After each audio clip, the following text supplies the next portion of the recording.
байдаг. Би Солонгост Сөүлд амьдардаг. Би Солонгост Сөүлд нөхөртэйгээ хүүтэйгээ урал амьдарч байгаа. Тэгээд би болохоор болжин өрөө гэ подкаста 20 удаагийн дугаараараа та бүхэнтэйгээ уулзсан байгаа. Тэгээд 20 удаагийн дугаараар маань хамт байсан та бүхэнд баярлалаа. Тэгээд үргэлжлүүлээ болжин өрөө маань подкаст зөвхөн аудио бичлэгээр биш. Энэ удаа видео болоод влог болж өөрчлөгдөд та бүхэнд 10 удаагийн дугаар хүрэхээр бэлдэж байгаа. Ямар сэдвтэй гэхээр Солонгост Сөүлд амьдарч байгаа гэр бүлэрээ тэрс нь ажил хийдэг хүүхэдтэй. Тэгээд дээрэс нь жирэмсэн болрын тухай та бүхэндээ хүрэх болно.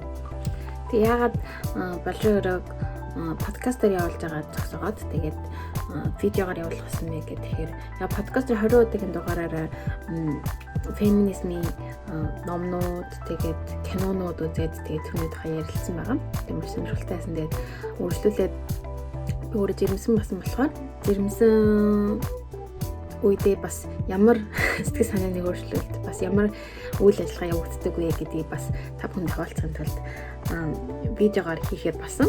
Одоо би 2 дахь хүүхдэд жирэмсэлж байгаа. Тэгээд жирэмсэн үеийн тэгээд хажуугаар нь ажиллаа хийж байгаа хүүхдээ харж байгаа энэ үеийн бичлэгийг үлдээгээд хадгалаад сүүлд гоё гаргаж ирж үзмээр санагдаад яг тийм ийм тэмдэглэл маягийн хий гэж бодоод эхлүүлж байгаа. Тэгээ та бүхэн наадтай хамт байгаарай. Үргэлжлүүлээд болцгаая.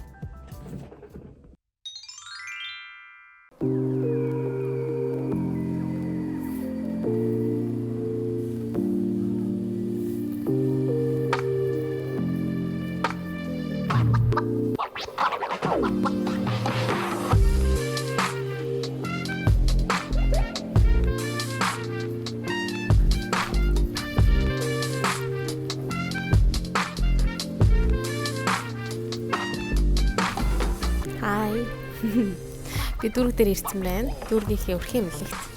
Тэгээд өнөөдөр ажилдаа явахаас өмнө өрхийн эмнэлэг дээрээ ирээд анх удаа жирэмсний шинжилгээ өгсөн. Харин болохоор 7 хоногийн дараа гарна гэсэн. Тэгээд дүүргийн өрхийн эмнэлэг болохоор жирэмсэн гэсэн бичгээ авчрах юм бол энэ болохоор минерал витамин өгсөн. Тэгээд бас ийм витамин B9 явсан гэдэг нь монголоор юу гэдэг юм бол явсан нэг монголоор юу гэдэг юм бол доо тэрийг ямар ч сан 2 сар уух хэмжээний ихийг өгсөн. Энэ болохоор пульсан гинүү.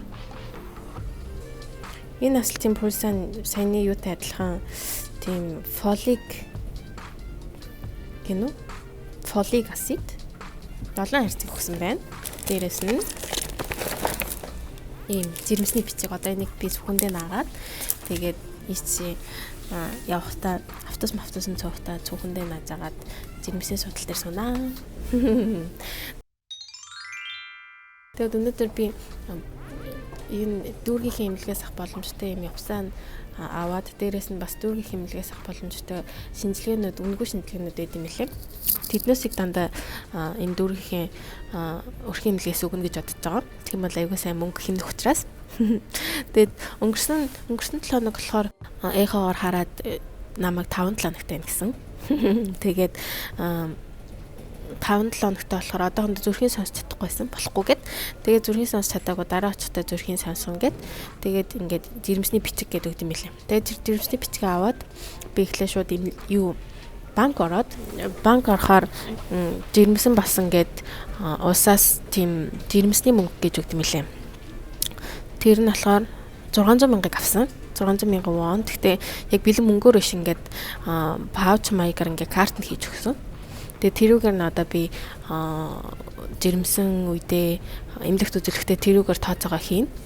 Өнөөдөр энэ дүүргийн эмнэлгээс үнэгүй ийм алаа. Одоо би ажилдаа явна.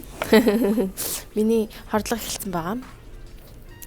Ажилдаа явмаар байсан ч гэсэн ажилдаа яваад ажиллаа инээ. Эхний нэг цаг жилээ авсан байгаа болохоор энтэй жоохон суугаад амарч байна. Дүүрэг дотроо. Дүүрхийн байранд суугаад амраад цагаа үлээгээд одоо шууд автобусан зоод ажилдаа явнаа.